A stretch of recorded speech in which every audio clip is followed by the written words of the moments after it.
2 days before Christmas, my phone rang. It was my sister. "Don't come, you're not welcome." I asked why. She laughed. "You're 27, working retail, living in a tiny apartment. My fiancé's family are bankers. What would they think?" Then Mom's voice cut in. "We told everyone you died in a car crash. Easier than admitting we raised a failure." My brother joined the call. "We burned your trophies and diplomas. Consider it closure." "Finally, Dad. Here's $200. Stay away." The line went quiet until Mom added one last blow. "Your real father would be ashamed." That night, I made a decision I'd been putting off for years. 3 weeks later, they were at my door. Dad pounding the wall, Mom crying, my sister kicking at the lock. "You're not coming here, Nathan. Not this year. Not ever." My sister's voice was ice over the phone. "Emily, what the hell are you talking about?" "What I'm talking about is you, 27, barely scraping by, working retail like some dropout. My fiancé's family are bankers. You'd embarrass us." Before I could reply, another voice barged in. "We told them you died." My mother said, tone almost casual. "It was easier than admitting we raised a failure." My ears rang. My father's gravel voice cut through next. "Here's $200, son. Stay away. Buy yourself a Christmas dinner somewhere." I didn't breathe. Then my younger brother, sweet, shy Jason, said the cruelest thing of all. "We burned your trophies and diplomas. Consider it closure." Silence, until Mom added, "Your real father would be ashamed." "You know who I am?" "My name's Nathan Cole. 27. One-bedroom apartment over a laundromat in upstate New York. Rent's paid. Bills too. But success in my family's language meant money, titles, and a country club membership. And I had none of those. I wasn't angry. Not yet. Just hollow. Like I'd been erased from my own life by the people who wrote its first chapters. The players. Dad. Thomas Cole, 62. Retired insurance underwriter. Believes a man's worth is in his paycheck. Mom. Diane Cole, 60. Keeps up appearances like it's religion. Emily. 31. Lawyer. Lives in a Manhattan condo with her soon-to-be banker husband, Jason.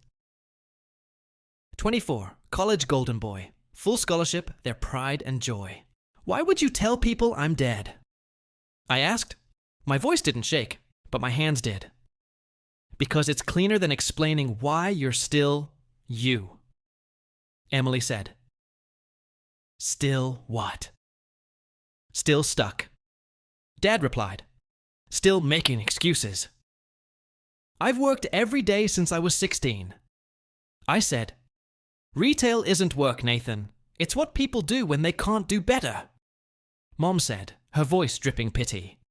"The first sign came not from them, but from a text. It was Mark, my old high school friend, now a real estate agent. Hey man, just saw the listing close. Didn't know your parents were selling your grandma's place." I froze in the checkout lane at work, hand hovering over a customer's change.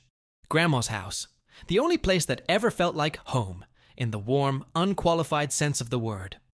The smell of pine floorboards, the Christmas ornaments she kept year-round in a glass cabinet. My throat tightened. That house was in the will, split between me, Emily, and Jason. I called Dad the second I got off work. "We sold it," he said, like it was an update about the weather. "You weren't using your life properly. Why should we trust you with money?" "You stole from me." He sighed, the way people do when they're explaining something obvious to a stubborn child. "We protected the family's future." Emily cut in on speaker. "Besides, Nathan, you just waste it." That was the moment something in me stopped trying to win their approval. It wasn't the first time I'd given up my future for theirs. 6 years ago, Dad's heart attack came out of nowhere. I was one semester from graduating college. He was in a hospital bed, tubes everywhere. Mom called me crying, saying the office would collapse without him. I withdrew that week, packed up my dorm, moved home. I ran his insurance office for 8 months, took the calls, balanced the books, smoothed over angry clients. He never offered to pay me. I never asked. When he recovered, Emily, fresh from her business degree, took over. She got a salary, a title, and a gold pen on her desk. I got a pat on the shoulder and a "good to see you back on your feet." And now they were erasing me from the will, like I'd never carried them at all. What they didn't know was that Grandma had seen through all of this before she died. Months earlier, she'd mailed me a small envelope. Inside, a bank statement, and a handwritten note in her careful, looping script. Nathan. This is for when they make you feel small. Don't use it for them. Use it for you. The account had more than I'd ever seen in my name.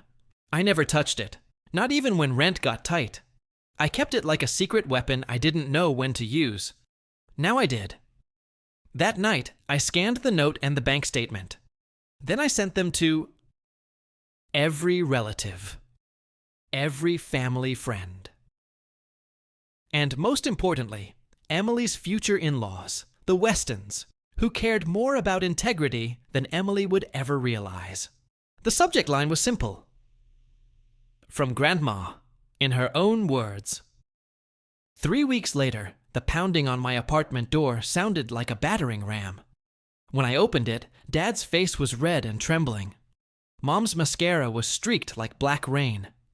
Emily's expensive heels clicked on the hallway tile as she tried to wedge herself inside. "You ruined my wedding," she spat. Her voice cracked, not with sadness, but with rage. "No," I said, calm in a way that unnerved them. Grandma told the truth. I just let people hear it. Jason was behind them, quieter, his eyes darting between us.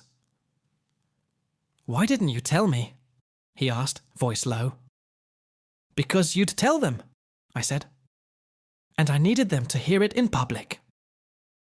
Emily's lip curled. "You think this makes you better than us?" "No," I said. "It makes me free." I shut the door, slowly, no slam, just final. An hour later, a folded piece of paper slid under my door. It was Jason's handwriting. "I didn't know. I'm sorry. Can we talk?" I placed it on the kitchen counter, next to a half-drunk mug of coffee. I didn't answer, but I didn't throw it away either.